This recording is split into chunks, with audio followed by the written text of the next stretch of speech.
énergie loo xam la vous avez été directeur général de Petrosen Holding SA tey jii ni Sénégal na ci air tournant bu am solo par rapport ak exploitation sunu pétrole beeg gaz bi les contrats ont été mal négociés selon certains ñi fi nekk jàpp nañ ne xëy na dañu dellu si waat mais dans tous les cas loolu ñu ci am naka lañ mën a def ba mbam njariñ ñu. xam nga bi ñu defee Petrosen ñu ngi ko créé 1981. ba Sénégal xamul woon lan moo nekk ci sous-solam. dans son bassin. C'était un bassin sous-exploré.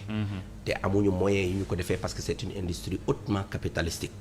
mais également qui demande beaucoup de savoir et de savoir-faire. Système éducatif bi nekk ci Sénégal di produire plus de littéraire que d'autres choses c'est produirul ay ingénieurs qui nous permettent vraiment nous-mêmes d'avoir une société nationale Petrosen capable d'explorer le sous-sol. L'État du Sénégal, comme beaucoup d'États, font appel à des sociétés internationales que l'on appelle des IOC, International Oil Corporation Company, yi nga xam ne ñoom bu ñu ñëwee dinañ indi xam-xam dinañ indi moyen mais dañuy signer benn contrat bu tudd CRPP, contrat de recherche et de partage de production. Gis nga contrat boobu c'est un contrat type. Demal nga jëli le code pétrolier sénégalais annexe la fa maanaam mënuloo ci changer lu bëri am na nag ay points de négociation yi nga xam ne mu par exemple li ñuy wax l'engagement des travaux.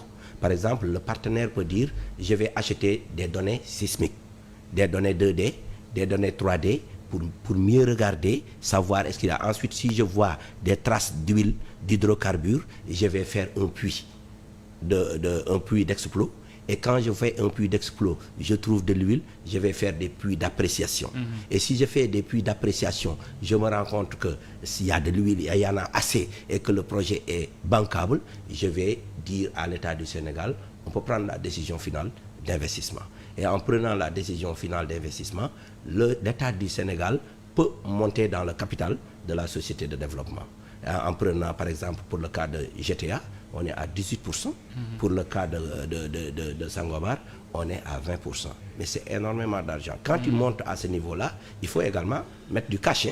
Donc il y a des cash calls il faut mettre de l'argent, etc. Maintenant, il n'y a pas que ce contrat CRPP. Il y a d'autres types de contrats qui accompagnent l'exécution d'un projet complexe, comme les projets pétroliers et gaziers.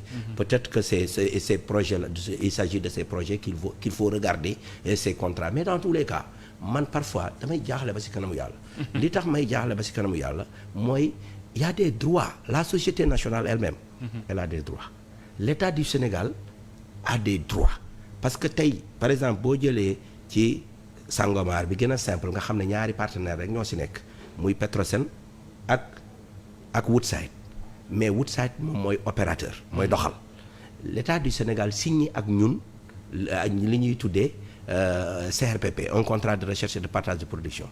L'État du Sénégal, dans le contrat même, on lui dit que tu as la possibilité d'auditer le CRPP. Notamment les coûts récupérables. Quels sont les coûts qui ont été investis et qui seront récupérés. Ensuite, on dit à Petrosen, qui est membre de l'association, que tu as la possibilité d'auditer le compte de l'association. Donc ces possibilités sont offertes. Et on l'a fait. Moi, par exemple, quand j'étais à Petrosen, on a audité le compte de l'association, l'État a audité les CRPP. Et quand tu audites, tu as trois choses. Tu as ce que l'on appelle des exceptions. Les exceptions, tu les présentes à l'opérateur. L'opérateur peut accepter. Il peut rejeter. Il peut te dire, on s'assoit sur une table, on regarde.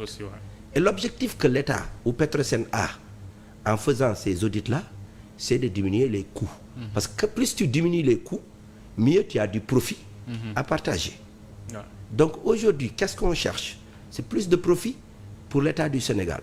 On a des moyens de travailler à l'intérieur. Maintenant, la renégociation, moi, j'attends de voir, est-ce qu'il s'agit de changer une virgule dans les contrats, ou bien de faire autre chose, ou bien de changer carrément de contrat, ou bien est-ce qu'il s'agit de mettre en œuvre les audits, ou bien autre chose, pour nous permettre de relever des exceptions. Meilleure solution, c'est quoi? Pour moi, il faut aller vers les audits, faire les exceptions, rejeter certains coûts qu'on pense objectivement qui ne sont pas liés au projet, notamment ce que l'on appelle les own costs, les coûts liés au fonctionnement, parce que parfois ce sont des coûts extraordinaires. Le personnel, par exemple, BP peut avoir un personnel qui se trouve au siège là-bas à Londres. Et ce même personnel travaille aussi bien pour pour GTA, mais également pour un autre champ qui est là-bas. Donc le temps passé sur GTA, sur GTA, on doit pouvoir le quantifier, l'auditer et savoir est-ce qu'il n'y a pas des surcoûts ou bien autre chose. Donc si on y regarde de près, parvenir à diminuer les donc coûts, on peut le faire. De profit, on peut avoir jusqu'à 1,5 million de dollars. Beaucoup de choses, ça va quand même baisser les coûts au niveau de ça. Mais bon, après, lu mu ci mën di doon, loolu boo ko doon mettre en œuvre, opérateur bi du casse. Parce que xam na c'est dans le domaine normal de l'exécution de ce projet-là. Mais bu ñu ko jëlee médiatiser ko nii wax ko nii. Par exemple tey ba ñuy mettre la commission de renégociation nga génne leen télé ñëpp gis leen. te ñëpp gis ne par exemple au niveau du ministère de l'énergie ñañu fa tànn pour ñu ñëw toog ci projet bi pour renégocier ñooñu ñoo gunge woon Mansour Elimane Kane ba muy négocier GTA. ñooñu ñoo gunge woon Matar Cissé ba muy négocier Sangomar. kon concrètement est-ce que ces personnes-là peuvent se dédire. est-ce que mën nañu wax li nga xamante ne di loolu la ñu waxoon ñële. donc je pense que affaire yi dañ ko war a def balle à terre. ñu xool nag intérêt Sénégal. man li ma d'accord mooy li président wax fépp fi nga xamante gis nañu intérêt Sénégal jaarul yoon mais ñu jéem ko indiwaat mais man jàpp naa ne on a des moyens d'action dans les CRPP et dans les autres contrats pour permettre de diminuer les coûts parce que un projet c'est 3 choses. Il faut contrôler les coûts, il faut contrôler le délai de livraison du projet, il faut contrôler la qualité. Et généralement, c'est la qualité qui est sacrifiée. Parce que le politicien, il veut le faire en 5 ans pour que ce projet puisse sortir, pour qu'il soit inauguré. Et il veut contrôler les coûts, il ne veut pas que le budget explose.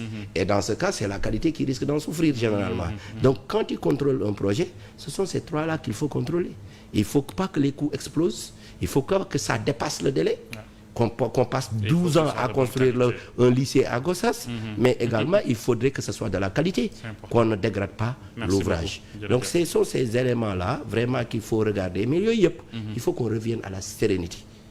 Ñu del si calme toog xool affaire yi normal dans le cadre du fonctionnement normal de l'administration parce que l'État a médiatisation yi ak yenn menaces yi l'État a le monopole de la contrainte organisée. Donc mën nañ ko xool ñu tranquillement ñi ñu jàkkaarloor aussi c'est des majors. C'est des gens yu yàgg ci affaire yi yu xam na mu demee soo leen indilee lu jaadu lu tegu ci yoon mais dinañ ci ànd mais boo leen indiwul luñ d'accordul mais ils vont aller en arbitrage et l'arbitrage ça peut coûter extrêmement cher à des